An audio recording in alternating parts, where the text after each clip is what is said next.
ჩვენ მოგცემთ ლიცენზიას, რომ პეტრიოტის სისტემები აწარმოოთ. ეს საკმაოდ მაგარია, არა? ეს ესკალაცია, მაგრამ ეს ისეთი ესკალაციაცა, რომელსაც დასრულებამდე მიყვანა შეუძლია. დარტყმები რუსეთის ნავთობ გადამამუშავებელ ქარხნებზე აუცილებელი ესკალაცია, რომელიც ომის დასრულებაში დაგვეხმარება. უკრაინა მიიღებს ლიცენზიას პატრიოტის რაკეტების წარმოებაზე. აშშ მზად არის საბოლოოდ დახუროს ცა უკრაინის თავზე, ხოლო ზეწოლა პრეზიდენტ პუტინზე მხოლოდ იზრდება. ამერიკის პრეზიდენტმა დონალდ ტრამპმა ნატოს ანკარის სამიტზე ვლადიმირ ზელენსკისთან შეხვედრის შემდეგ სასიამოვნოდ გააოცა უკრაინელები. ამერიკის პრეზიდენტის რიტორიკა მკვეთრად შეიცვალა და ახლა ის დარწმუნებულია, რომ საჭიროა ვლადიმირ პუტინზე დამატებითი ზეწოლის განხორციელება. თუმცა ის დარწმუნებულია, რომ რუსეთის დიქტატორს სურს ომის დასრულება და თითქოს არ დაარღვევს მშვიდობის შეთანხმებას, თუ მას ვლადიმირ ზელენსკი დათანხმდება. დონალდ ტრამპმა ასევე დაანონსა თავისი ვიზიტი უკრაინაში, თუმცა არა ახლა, არამედ ცოტა მოგვიანებით. ასევე ჰკითხა დათანხმდება თუ არა ზელენსკი მაინც მოსკოვში გაფრენას პუტინთან შესახვედრად. და დაამატა, რომ ცოტა მოგვიანებით დაურეკავს პუტინს, რათა გადასცეს ყველა პირობა, რომელიც ზელენსკიმ წამოაყენა. დახურულ ნაწილში ეს პირობები დაასახელეს. Зеленский на закрытой части. ამასთან დაკავშირებით დასავლური მედია წერს, რომ უკრაინამ ბევრისთვის შეუმჩნევლად უარი თქვა დონალდ ტრამპის 28 პუნქტიან სამშვიდობო გეგმაზე და ჩამოაყალიბა საკუთარი სტრატეგია, რომელიც გაამართლა და რომელიც ახლა ძალიან მოსწონს დონალდ ტრამპს. მაგრამ რაც კიდევ მნიშვნელოვანია, დახურული მოლაპარაკებების შემდეგ თვით თურქეთის პრეზიდენტმა რეჯეფ თაიფ ერდოღანმა განაცხადა, რომ გააგრძელებს უკრაინის სამხედრო მხარდაჭერას და ზეწოლას მოახდენს ვლადიმერ პუტინზე. შვიდობისკენ წასახალისებლად. მოკლედ, ამ გამოშვებაში მოდით ერთად ცხელ კვალზე განვიხილოთ დონალდ ტრამპისა და ვლადიმერ ზელენსკის შეხვედრის შედეგები ნატოს სამიტზე ანკარაში და რა შედეგები ექნება ამ შეხვედრას. ჩემი სახელია ალექსეი პეჩი. მოდით ერთად განვიხილოთ ეს თემა, მაგრამ სანამ დავიწყებთ, გთხოვთ გამოიწეროთ არხი და ალაიქოთ ეს გამოშვება და დაწეროთ ნებისმიერი კომენტარი ამ ვიდეოს ქვეშ. ამისთვის ძალიან მადლიერი ვიქნები. ვიფიქრე, რომ ეს კარგი დრო იქნებოდა პრეზიდენტ ზელენსკისთან შესახვედრად. და ვნახავთ, რა შევძლებთ. მაგრამ სინამდვილეში ჩვენ კარგი ურთიერთობა ჩამოგვიყალიბდა. ძნელია დაჯერება, არა? ოვალური კაბინეტიდან დღემდე ფიქრობ ძალიან კარგი ურთიერთობა ჩამოგვიყალიბდა. ეს დასასრული არ არის. არა, ეს არ არის დასასრული, ეს შეიძლება დასაწყისი იყოს. ხო, ეს უბრალოდ დასაწყისია. მაშასე, დღეს 8 ივლისს ანკარაში გაიმართა დიდი ხნის ნანატრი შეხვედრა დონალდ ტრამპსა და ვლადიმირ ზელენსკის შორის, რომელიც შედგებოდა ღია პრესკონფერენციისა და დახურული-ნახურული ნაწილისგან. თუ ძალიან მოკლედ ვიტყვით, ორი ლიდერის შეხვედრა ჩატარდა ჩრდილო-ატლანტიკური საბჭოს სხდომის დასრულების შემდეგ, რომელიც გაიმართა ნატოს წევრი ქვეყნების ლიდერებისა და მთავრობების დონეზე. ანუ მაშინ, როცა ალიანსის ყველა წევრის პოზიცია სრულიად ნათელია. მაგალითად, ნატოს ქვეყნების ლიდერების საბოლოო განცხადებაში რუსეთი დასახელებულია როგორც გრძელვადიანი საფრთხე ევროატლანტიკური უსაფრთხოებისა და სტაბილურობისთვის. საფრთხეების შეკავებისთვის ალიანსის ქვეყნებმა გამოაცხადეს ახალი თავდაცვითი შესყიდვების შესახებ, რომლის საერთო ღირებულება 50 მილიარდ დოლარზე მეტია. ასევე აიღეს ვალდებულება გააფართოონ კოლექტიური საწარმოო შესაძლებლობები სამხედრო-სამრეწველო კომპლექსში ინოვაციების დასაჩქარებლად. ნიშნულოვანია, რომ ეს ყველაფერი განხორციელდება ამერიკის შეერთებული შტატების მონაწილეობის გარეშე. გარდა ამისა, 2026 წელს მოკავშირეები ხაზგასმით აღნიშნავ, ეს არის ევროპის ქვეყნები და კანადა, კვლავაც აშშ-ს გარეშე, იღებენ ვალდებულებას გამოყონ 70 მილიარდი ევრო სამხედრო ტექნიკის დახმარებისა და უკრაინისთვის მომზადებისათვის. ეს კიდევ ერთი დამატებითი პაკეტია. გარდა ამისა, ალიანსის წევრებმა დაადასტურეს მზადყოფნა 2027 წელსაც შეინარჩუნონ მხარდაჭერის ანალოგიური დონე. საერთოდ ყველა გარდა დონალდ ტრამპისა მაქსიმალურად ჩაერთო უკრაინის დახმარებაში. ასე რომ ტრამპს მხოლოდ თავისი როლის შესრულება რჩება, მშვიდობის მყოფელის, შუამავლის, რადგან ის უკვე ვერანაირად ვერ ახდენს გავლენას თავის მოკავშირეთა ქმედებებზე რუსეთის წინააღმდეგ. ანუ ტრამპი თუდას ძალიან ძლიერად მოინდომოს ახლა პუტინის მხარეს დადგომა, ან რაიმე ზეწოლის მოხდენა, ის უკვე ვერანაირად ვერ ახდენს გავლენას თავისი მოკავშირეების ქმედებებზე რუსეთის წინააღმდეგ. ეს უკვე აღარ მუშაობს, რადგან კანადა უკვე სრულიად დამოუკიდებლად აშშ-სგან ატარებს თავის თავდაცვის სტრატეგიას. თუ გამოგჩათ გუშინ ზუსტად ამაზე საუბრობდით, რომ იქ ადრე შორეული რადიოლოკაციური აღმოჩენის თვითმფრინავებიც კი ნატოს ეკუთვნოდა. ახლა კი ამერიკელები მათზე უარს ამბობენ და შვედურებს უკვე თავენ. შეხვედრაზე დონალდ ტრამპთან ვოლოდიმირ ზელენსკიმ მაშინვე განაცხადა, რომ მოლაპარაკებების მთავარი თემებია საჰაერო თავდაცვა, მშვიდობის პროცესი და დრონების გარიგება, ანუ უპილოტო აპარატების შეთანხმება. უკრაინის პრეზიდენტმა დაამატა, რომ სურს ორი ქვეყნის თანამშრომლობის მნიშვნელოვანი დეტალები განხილოს. დონალდ ტრამპი თავის მხრივ ბევრს საუბრობდა იმაზე, თუ როგორ აპირებს ომის შეჩერებასა და დიდხანს ნანატრი მშვიდობის მიღწევას. და პირველი რაც ბევრს გააოცა, იყო ტრამპის განცხადება იმის შესახებ, რომ ის მხოლოდ მიესალმება უკრაინის დარტყმებს რუსეთის სიღრმეში. გარდა ამისა, ტრამპის აზრით, უკრაინის შორმანძილზე განხორციელებული დარტყმები რუსეთის ტერიტორიაზე შეიძლება ომის დასრულების მიზეზი გახდეს. აი ჟურნალისტმა ტრამპს სთხოვა დაეკომენტარებინა უკრაინის შორმანძილზე განხორციელებული დარტყმები რუსეთის წინააღმდეგ. პასუხად ამერიკის ლიდერმა სიტყვა მისცა აშშ-ის სახელმწიფო მდივანს მარკ რუბიოს. აქვე შევჩერდები, რადგან გარკვეული საკითხი წარმოიშვა. გარკვეული დაბნეულობა წარმოიშვა და ბევრმა რუსულენოვანმა და უკრაინულენოვანმა მედიამ არასწორად გაიგო რა ხდებოდა და ზოგიერთი სიტყვა მარკ რუბიოს მიაწერა. უკრაინელი ჟურნალისტისგან გაისმა კითხვა იმის შესახებ, განიხილავენ თუ არა უკრაინა და ამერიკის შეერთებული შტატები უკრაინის შესაძლებლობებს დაარტყას რუსეთის სიღრმეში, რათა რუსეთმა დაინახოს, რამდენად რთულია საკუთარი საჰაერო სივრცის დაცვა. და იმედოვნებენ თუ არა ვაშინგტონში, რომ ასეთი ქმედებები გახსნის სივრცეს ომის დასრულების შესახებ მოლაპარაკებებისთვის. დონალდ ტრამპმა როგორც ჩანს ვერ გაიგო ბოლომდე უკრაინელი ჟურნალისტის აქცენტი, თუმცა პრინციპში ყველაფერი გასაგები იყო. ან იქნებ უბრალოდ ვერ გაიგონა კითხვა და სთხოვა მარკ რუბიოს აეხსნა, რაზე იყო საუბარი. მარკ რუბიომ საბოლოოდ თქვა, რომ ჟურნალისტის სთხოვდა შეეფასებინა უკრაინის შესაძლებლობები რუსეთის ფედერაციის სიღრმეში შეღწევასთან დაკავშირებით. და შემდეგ დაამატა, რომ რუსებს მართლაც ბოლო დროს უფრო უჭირთ საკუთარი საჰაერო სივრცის დაცვა. და აი ამ სიტყვების შემდეგ დონალდ ტრამპმა აიღო სიტყვა და განაცხადა. ციტატა: ეს ესკალაციაა, მაგრამ ეს არის ესკალაცია, რომელმაც შეიძლება ომი დაასრულოს. ანუ როგორც ხედავთ, აშშ-ში საერთოდ არ არიან წინააღმდეგი იმისა, რომ უკრაინამ გააგრძელოს დარტყმების გაძლიერება რუსეთის წინააღმდეგ. მაგრამ ხაზგასმით ვამბობ, რომ არ ყოფილა არანაირი დაპირება, თითქოს ჩვენ უკრაინას რაკეტებს მივცემთ, რათა უფრო ეფექტურად დაარტყას რუსეთის ტერიტორიაზე. პრეზიდენტ, როგორ შეაფასებდით უკრაინის თავდასხმებს რუსეთის ნავთობგადამამუშავებელ ქარხნებსა და სამხედრო ქარხნებზე? საიდან ხართ? უკრაინა. სხვა სიტყვებით დასვით კითხვა. გთხოვთ, უკრაინამ მრავალი დარტყმა მიაყენა რუსეთის სამხედრო ქარხნებსა და ნავთობის გადამამუშავებელ ქარხნებს და მათ გაზი გაუთავდათ. მარკო, რატო არ უპასუხებ ამას? რადგან შენ ამ ყველაფრის შუაგულში ხარ. ხო, არა. ფიქრობ, რაზეც საუბრობთ, ეს არის უკრაინის შესაძლებლობა, რომ რუსეთის სიღრმეში მიაღწიოს. და განახორციელოს დარტყმები. მე ფიქრობ, ეს ერთ-ერთი დინამიკაა, რომელიც შეიცვალა ამ ომში ბოლო რამდენიმე თვის განმავლობაში და ეს არის ის, რომ რუსებს უფრო უჭირთ საკუთარი საჰაერო სივრცის დაცვა. და რასაც ვიმედოვნებთ, ნიშნავს იმას, რომ ახლა შეიქმნება სივრცე ამ ომის დასასრულის შესახებ მოლაპარაკებებისთვის. ეს ესკალაციაა, მაგრამ ეს ასევე არის ესკალაცია, რომელიც შეიძლება დაეხმაროს დასასრულისკენ მიმავალ გზაზე. უკრაინის სამხედრო ძალების ამ ეტაპზე გავრცელდა ინფორმაცია, რომ უკრაინის სამხედროებმა რუსეთის რამდენიმე რეგიონში ნავთობისა და სამხედრო ობიექტებზე თავდასხმა განახორციელეს. მათ დაარტყეს სარატოვის ნავთობის ქარხანას, როსნეფტის კრასნოდარის კომპრესორის სადგურს, სამხედრო აეროდრომს ბორისოგლევსკში, რომელიც ვორონეჟიდან 230 კილომეტრშია, ასევე ორ ნავთობის ტანკერს ტაგანროგთან ახლოს, ნავთობქიმიურ ქარხანას ნიჟნიაკამსკში. და ხაზს უსვამ, ეს ყველაფერი ერთ ღამეში მოხდა. ხო, უკრაინის შეიარაღებულმა ძალებმა დაამატეს, რომ ბოლო 2 დღის განმავლობაში მათ უკვე შეუტიეს 19 ტანკერს, რომლებიც ცდილობდნენ სათროვის მიწოდებას ყირიმში. ამიტომ რუსებმა უკვე დაიწყეს წყლისა და რძის მანქანების გამოყენება, რათა როგორმე დაფარონ ბენზინის მიწოდება ნახევარკუნძულზე. მაგრამ აქ ლოგიკური კითხვაა. მაგრამ რუსეთიც აგრძელებს შეტევებს და ამ შეტევების, განსაკუთრებით კი ბალისტიკური რაკეტების წინააღმდეგ არ არსებობს დაცვა.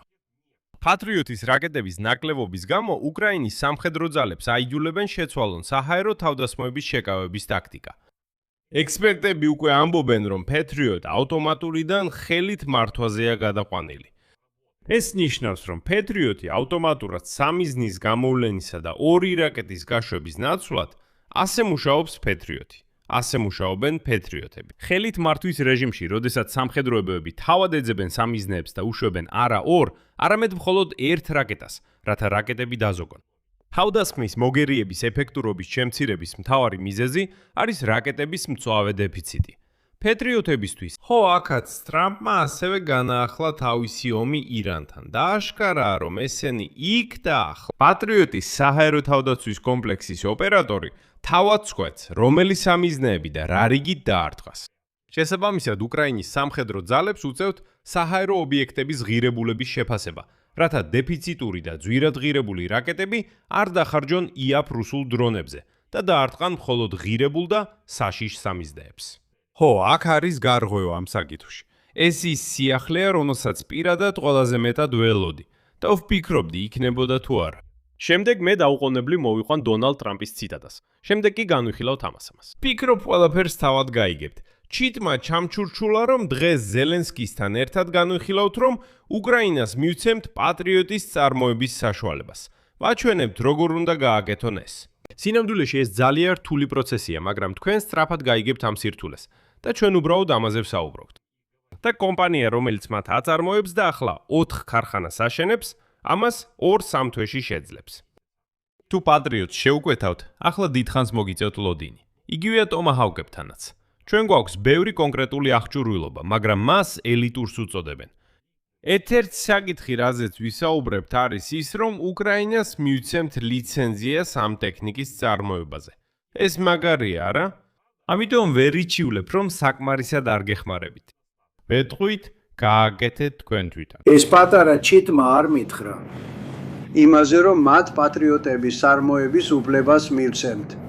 ჩვენ ვაჩვენებთ, როგორ უნდა გააკეთონ ეს. სინამდვილეში ეს ძალიან რთულია, მაგრამ იცით, ყველა კომპანია სწრაფად გაარკვევს სირთულეს 2 წელიწადში და ჩვენ ამაზე ვსაუბრობთ. და ჩვენ კომპანია, რომელიც ამზადებს მათ, რომელიც ეხლა 4 ქარხანას აშენებს, იცით, ყველა ჩვენი კომპანია, ჩვენ შეგვიძლია ეს 2-3 თვეში გავაკეთოთ. თუ თქვენ პატრიოტს ყიდულობთ. ეხლა კი დიდხანს უნდა დაელოდოთ. ტომაჰავკებთან დაკავშირებით ჩვენ გვაქვს ბევრი კონკრეტული აღჭურვილობა, მაგრამ მათ ეგრეთ წოდებული ელიტურ აღჭურვილობას ეძახიან და ომისთვის აუცილებელი არ არის აუცილებლად ელიტური აღჭურვილობა. მაგრამ ერთ-ერთი საკითხი, რაზეც ვისაუბრებთ, არის ის, რომ ჩვენ მოგცემთ ლიცენზიას, რომ პატრიოტები აწარმოოთ. ეს საკმაოდ მაგარია, არა? ასე რომ ვერ არიჩივლებთ, რომ საკმარის არ ვაძლევთ. ვიტყოდი, აწარმოეთ. თვითონ.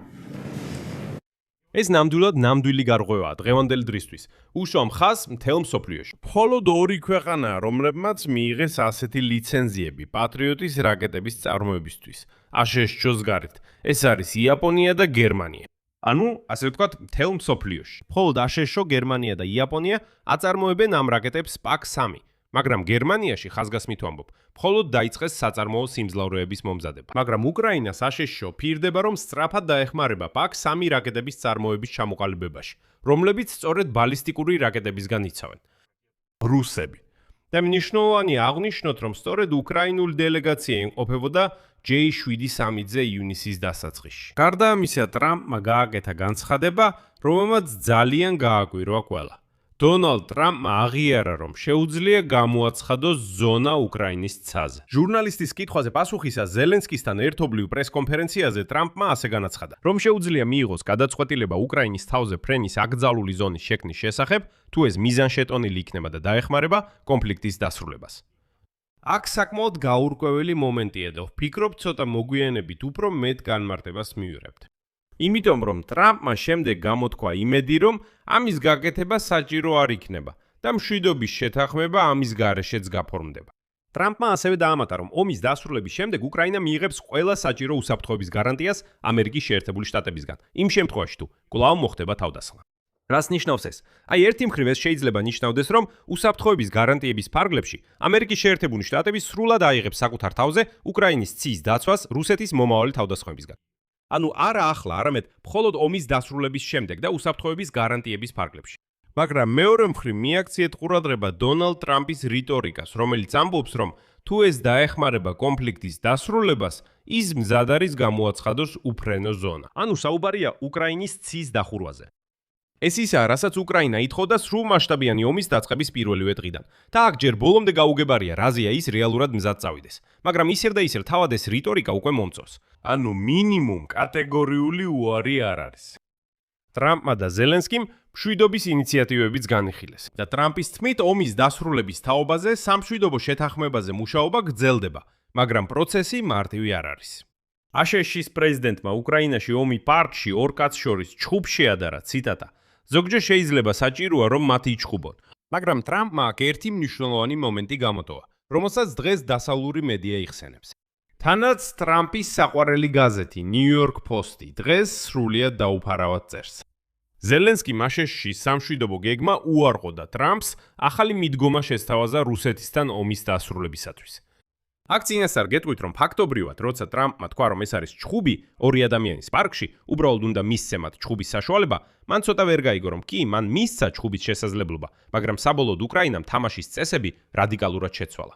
როგორც წეს გამოცემა New York Post-ი, უკრაინა სრულად ჩამოშორდა ომის დასრულების 28 პუნქტიან პროექტს რუსეთის ფედერაციასთან და ახლა ბრძოლის ველზე შეცვლილი პირობების გათვალისწინებით უფრო მომგებიანი შეთანხმების მიღწევას ცდილობს. თუ დაგავიწყდათ, შეგახსენებთ, რომ საუბარია 28 პუნქტიან სამშვიდობო ინიციატივაზე, რომელსაც პირადად დონალდ ტრამპი ავითარებდა პუტინთან ალასკაზე გამართული მოლაპარაკებების შემდეგ. კარგი, დარწმუნებული ვარ, ამ გეგმას უკვე თითქმის აღარავინ ახსოვს. მე კი შეგახსენებთ, რომ გასული შემოდგომით ჩვენ ერთად განვიხილავდით 28 პუნქტიან სამშვიდობო გეგმას. გახსოვთ ასეთი რამ? აი ესე, New York Post-ი აღიარებს, რომ უკრაინამ საერთოდ გადააგდო ეს გეგმა და მთლიანად შეცვალა თამაში. აი რას წერს გამოცემა New York Post-ი. ციტატა. სამხრივი მოლაპარაკებების არარსებობა მოხდა იმ ფონზე, როცა უკრაინის პოზიციები ბრძოლის ველზე გაძლიერდა, რაც როგორც უკრაინის ელჩი აშშ-ში ოლგა სტეფანიშინა ამბობს, გვაძლევს საფუძველს უფრო შემოქმედებითად ვიფიქროთ ომის დასრულებაზე. ამასთან უკრაინელი ჩინოვნიკები დონალდ ტრამპის მხრიდან ვლადიმერ პუტინით მზარდ უკმაყოფილებას განიხილავენ, როგორც შესაძლებლობას, რომ კრემლზე ზეწოლა მოახდინონ და ომი დაასრულა. გამოცემის კიდევ ერთმა თანამოსაუბრემ განაცხადა, რომ ახლა იგეგმება ყურადღების გადატანა ახალ ზეწოლის ტაქტიკებზე, რომლებიც მოსკოვს აიძულებს გადახედოს საკუთარ პოზიციას. და აი ნატოს სამიტის კულუარებში ევროპელი დიპლომატები აღიარებენ, რომ ევროპელი ლიდერები ჯერ კიდევ ერთი თვის წინ დიდი შვიდეულის სამიტზე თითქმის მოუწოდებდნენ დონალდ ტრამპს უკრაინას სტრატეგიულ აქტივად განეხილა და არა თუ ერთად. გამოცემა აღნიშნავს, რომ ომის შეწყვეტის გარდა ვოლოდიმირ ზელენსკი დღეს დონალდ ტრამპსაც არწმუნებდა, რომ უკრაინა ნატოს გრძელვადიანი უსაფრთხოებისთვის შეუცვლელი გახდა. და აი პირველი შედეგიც. დონალდ ტრამპმა დღეს განაცხადა, რომ ამერიკის შეერთებული შტატები უკრაინულ დრონებს შეიძენს. შემდეგ ციტატა. ჩვენ შევიძენთ მათ უკრაინულ დრონებს. ჩვენ ვაწარმოებთ დრონებს. ჩვენ ვაწარმოებთ შესანიშნავ დრონებს, მაგრამ მათ აქვთ უნარი დიდი რაოდენობით აწარმოონ ისინი. ანუ გესმით, ბოლოს და ბოლოს ტრამპმა აღიარა, რომ კი უკრაინას აქვს მაგარი უპილოტოები და ამერიკელები მათ შეიძენენ საკუთარი არმიისთვის. გარდა ამისა, ტრამპმა უცებ დაიწყო ზელენსკის თითქმის საუკეთესო პარტნიორად მოხსენება. კიდევ ერთი ციტატა. ფიქრობ, კარგი დროა პრეზიდენტ ზელენსკისთან შესახვედრად. ჩვენ კარგი ურთიერთობა ჩამოვაყალიბეთ. ძნელი დასაჯერებელი, არა. ოვალური კაბინეტის დროიდან ჩვენ კარგი ურთიერთობა ჩამოვაყალიბეთ და ეს მხოლოდ დასაწყისია. ამ ქვეყანას უკრაინას დიდი მომავალი აქვს. ასეთი მშვენიერი მიწა, ასეთი მშვენიერი რესურსები და ასეთი მშვენიერი ხალხი. მართალია, ამის შემდეგ ტრამპმა დაამატა ციტატა. ჩვენ ამ ქვეყანაში მცირე ინტერესი გვაქვს, იცით, იმიტომ რომ ამ ქვეყანაში მიწა გვაქვს, სადაც მინერალები. მოუთმენლად ველოდები შესაძლებლობას, რომ ამით შესაბამის მომენტში ვისარგებლო. ანუ გახსოვთ, საუბარია იშვიათ მიწა ლითონების და ზოგადად მინერალების შესახებ, რომლებიც უკრაინაშია. ეს არის ასეთი კონსორციუმი ამ ელემენტების მოპოვებისთვის. მოგვიანებით ტრამპმა განაცხადა, რომ ნანობს, რომ ასე დიდხანს ვერ ახერხებს უკრაინის წინააღმდეგ რუსეთის ომის დასრულებას, რადგან პუტინი და ზელენსკი ძალიან რთული ადამიანები არიან. მაგრამ დაამატა, რომ პუტინს მშვიდობა უნდა და ის ნამდვილად არ მოატყუებს და დაიცავს ნებისმიერ სამშვიდობო შეთანხმებას, რადგან ეს ხომ ისაა დონალდ ტრამპი, ვინც მას დადებს. აქ გარკვეული გულუბრყვილობაც იგრძნობა მიუხედავად ამისა. და კიდევ ერთი ციტატა ტრამპისგან.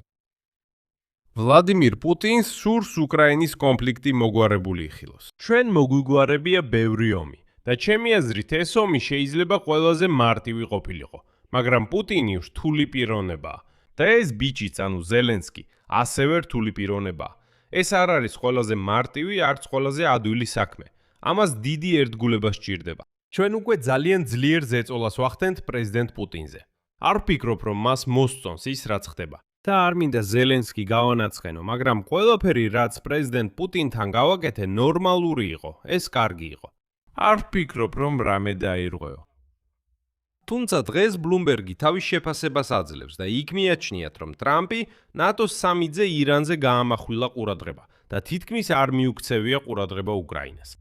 როგორც სააგენტო წყაროებზე დაყრდნობით იუწყება, ნატოს სამიტის დახურულ სხდომაზე ანკარაში აშშ-ის პრეზიდენტმა ევროპელ მოკავშირეებს უკრაინის საკითხზე კონკრეტული დაპირებები არ მისცა.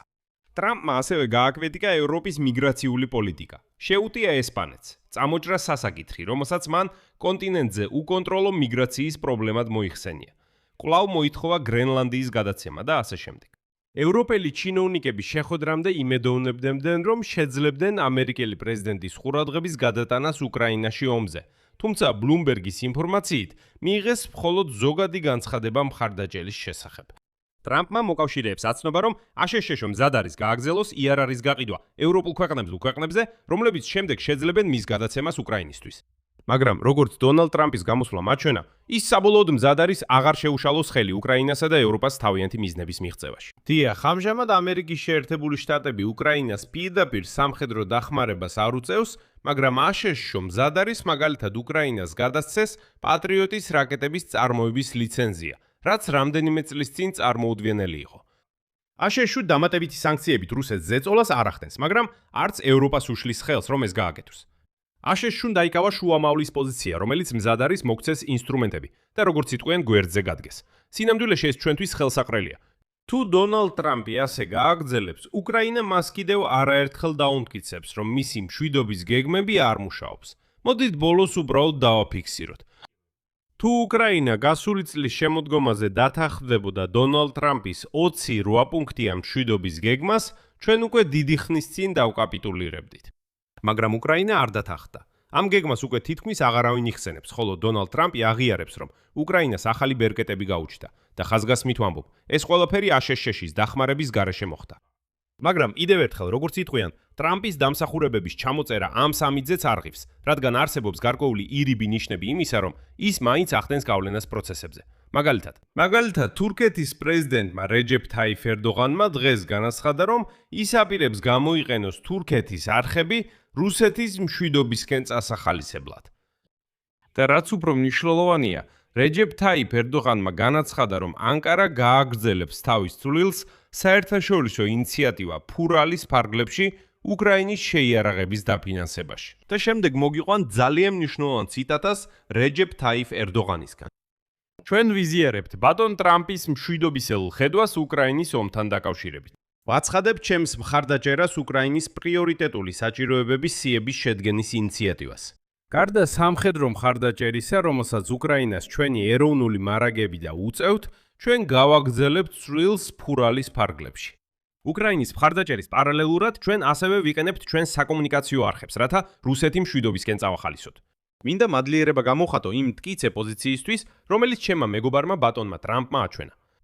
როგორც ხედავთ, თუნდაც თურქეთის პრეზიდენტმა საკმაოდ მკაფიო პოზიცია დააფიქსირა უკრაინის საკითხზე, რაც კიდევ ერთხელ ამერიკის პრეზიდენტ ტრამპის ქმედებების დამსახურებაა, რომელიც ერდოღანს თავის მეგობარსა და თანამოაზრესაც უწოდებს. ასე რომ აქ წერტილებს დაოსვამ. უკვე შემდეგ გამოშვებაში ნატოს სამიტის შედეგებს უფრო ფართო კონტექსტში შევაფასებ, არამხოლოდ უკრაინის წინააღმდეგ რუსეთის ომის საკითხის ჭრილში, რადგან იქაც ბევრი თემაა განსახილველი. ამიტომ გამოიწერეთ არხი, მოიჭონეთ ეს გამოშვება და დააწკაპუნეთ ზარზე, რომ მიიღოთ შეტყობინებები ახალი გამოშვებების შესახებ ამ YouTube არხზე. გარდა ამისა, დღეს კიდევ გეგმავთ თქვენთან ერთად განვიხილო აშშ-სა და ირანს შორის განახლებული ომის საკითხი, რადგან ტრამპმა უკვე პირდაპირ თქვა, რომ ყველაფერი დასრულდა, მოლაპარაკებები დასრულებულია. ირანმა განაცხადა, რომ ისიც სტოვებს მოლაპარაკებებს. ომი ოფიციალურად განახლდა. ყველაფერი ვსვამ მრავალ წერტილს. დაწევეთ თქვენი აზრი კომენტარებში. გამოიწერეთ არხი. ამით დასრულდა. იზრუნეთ საკუთარ თავზე. ყველას ნახვამდის.